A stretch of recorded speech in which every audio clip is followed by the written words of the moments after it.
अस्सलाम वालेकुम दोस्तों, उम्मीद है आप लोग सब खैरियत से होंगे and welcome to my channel. आज की वीडियो में मैं आपको बताऊंगा कि आप क्लिपचैम्प की मदद से वीडियो और ऑडियो को कैसे अलग कर सकते हैं।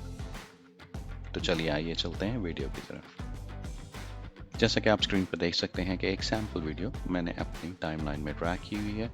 इसको सिलेक्ट भी किया हुआ है। इसको अगर मैं प्ले करूँ तो आप सुन सकते हैं कि इसमें ऑडियो और वीडियो दोनों हैं। अगर मैंने इस वीडियो को बगैर ऑडियो के एक्सपोर्ट करना है तो इस स्पीकर या म्यूट के बटन को मैं क्लिक करूंगा और इस वीडियो को एक्सपोर्ट कर दूंगा। और एक्सपोर्ट होने के बाद ये वीडियो बगैर ऑडियो के सेव होगी। इसके अलावा ऑडियो डिटैच करने का एक तरीका और है। उसमें आप इस वीडियो को सेलेक्ट करेंगे, उसके बाद मेन्यू में यहाँ पे क्लिक करेंगे और एक डिटैच ऑडियो का ऑप्शन नज़र आ रहा है, इसको क्लिक कर देंगे। जैसे ही आप इसको क्लिक करते हैं तो ऑडियो अलग हो जाती है और साइमल्टेनियसली एक्सपोर्ट भी हो जाती है।